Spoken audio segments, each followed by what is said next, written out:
வணக்கம் நண்பர்களே. முதலமைச்சர் விஜயோட ஜனநாயகன் படம் வெளியாயிடுச்சு.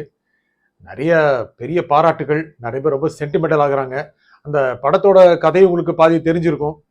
ஆனா இந்த படம் இப்போது கொடுக்கின்ற அரசியல் தாக்கம் என்ன, அதை பத்தி நம்ம பேச போறோம்.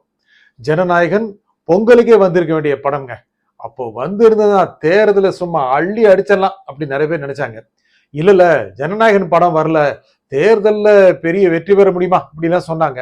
ஆனா ஒரு மாஸ் வெற்றி பெற்று ஆட்சிக்கு வந்துட்டாரு திரு விஜய். முதலமைச்சர் விஜய் ஆயிட்டாரு. 108 சீட்டு, ஒரு 10 சீட்டு குறைவு அவர்தான். ஆனா அதுவும் சரி பண்ணியிருந்தானா பெரிய மாஸ் ஆயிருக்கும். இருந்தாலும் இப்போ ஒன்றும் குறைச்சல் இல்லை. நிறைய கூட்டணி கட்சிகளை சேர்ந்துட்டாங்க. ஒரு மாஸான ஒரு ஆட்சியை தான் செஞ்சுட்டு இருக்காரு.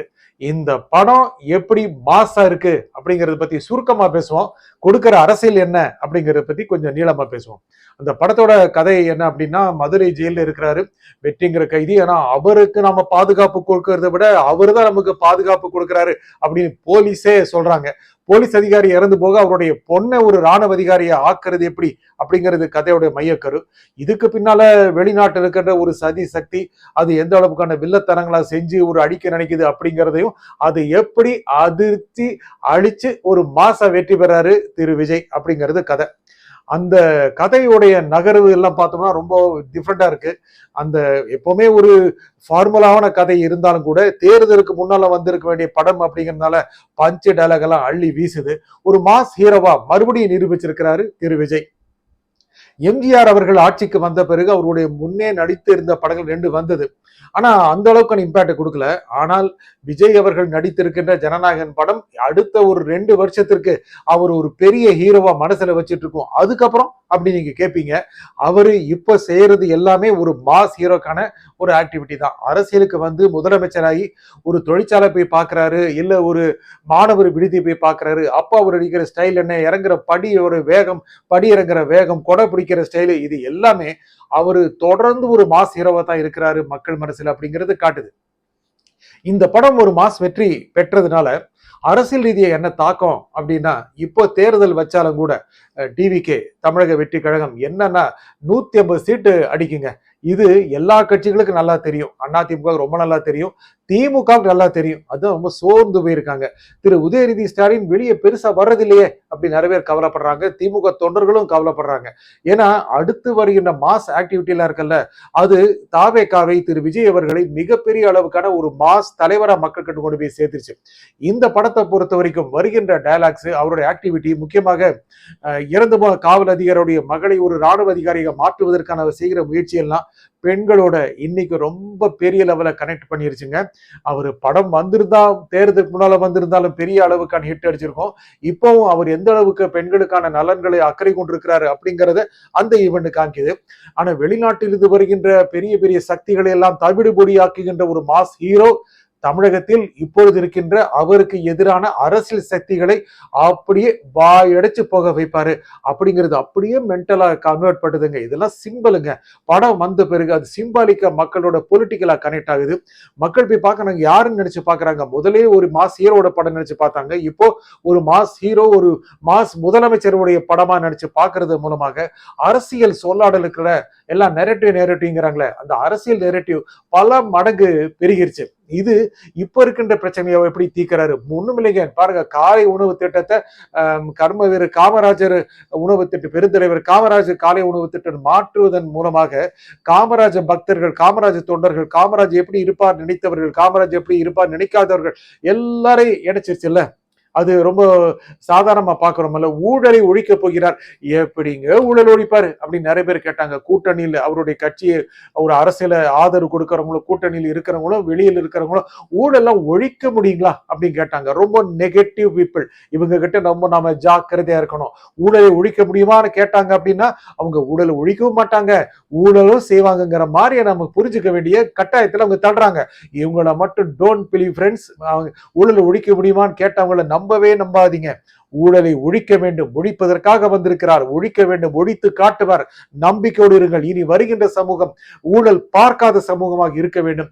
அதை எப்படிங்க இந்த படம் சொல்லுதுன்னு பார்த்தா, அநியாயத்தை ஏற்றுக்கொள்ளாத ஒரு கதாநாயகனாக இந்த படத்தில் முதலமைச்சர் விஜய் பெரிய அளவுக்கான வெற்றி பெற்றிருக்கிறார். ஆட்சியிலும் அவர் வெற்றி பெற வேண்டும். தினமும் பார்க்கறதுல எத்தனை ஊழல் அதிகாரிகள் நீக்கப்படுறாங்க, கைது செய்யப்படுறாங்க, எத்தனை அளவுக்கான ஊழலுக்கு எதிரான நடவடிக்கைகள் மேற்கொள்ளப்படுது. இது எல்லாத்தையும் இந்த படம் சிம்பாலிக்கா காட்டுது. படத்தை பார்த்துட்டு வெளியே வரவங்க கண்ணீர் விடுறாங்க. இதாங்க தலைவருடைய கடைசி படம், அவருடைய தளபதியுடைய கடைசி படம். FDFS பார்த்துட்டு இருக்கோம், எத்தனை 25 வருஷமா பார்க்கிறோம், இனி எப்போ பார்க்க போறோங்கிறாங்கல்ல, அவங்க தினமும் பார்க்கத்தான் போறாங்க. ஏனென்றால் அவர் ஒவ்வொரு நாள் இப்ப சட்டப்பேரவை கூட்டத்தொடர் வருது பாருங்க, அது ஒரு FDFS தான். அப்படி பார்ப்பாங்க நம்ம மக்கள். அதுல என்ன மாஸ் இருக்க போகுது, பட்ஜெட் வரப்போகுது, அதுல பேச்சு இருக்க போகுது, எல்லாமே ஒவ்வொரு நாளும் இந்த படத்தோட டைட்டில் கார்டுலயே இந்த சிம்பிள் வந்துட்டு போகுதுங்க. அதை பார்த்தோன்னு நம்ம மக்கள் ஆர்ப்பரிச்சாங்க பாருங்க. அதை செஞ்சவர் தோத்து போயிட்டாரு, ஆனா அதை திருப்பி செஞ்சவர் என்னைக்குமே மக்கள் மனசுல அகலாதவரா மாறி போயிட்டாருங்க. என்ன காரணம் அப்படின்னா, அதை யூஸ் பண்ண இடம் சட்டப்பேரவை இருந்தாலும் கூட மக்கள்கிட்ட எல்லா இடத்துலையும் பெரிய அளவுக்கு போய் ரீச் ஆயிருச்சு. அடுத்து என்ன ஆக்ட் பண்ணுவாரோ அப்படின்னு மக்கள் எதிர்பார்த்துட்டு இருக்காங்க, எங்கே பண்ணுவாரோ அப்படின்னு எதிர்பார்த்துட்டு இருக்காங்க. எடுக்கின்ற ஒவ்வொரு நடவடிக்கையுமே அந்த அளவுக்கு மாசா இருக்கு. அப்புறம் ஊழலை ஒழிப்பது, அப்புறம் இந்த குதிரை பேரம் அப்படிலாம் சொன்னாங்கல்ல, குதிரை பேரம் செய்வதற்காக குற்றச்சாட்டு சுமத்துகின்றவர்கள் எல்லாமே இன்னைக்கு நிறைய பேர் கைதாகி இருக்காங்க.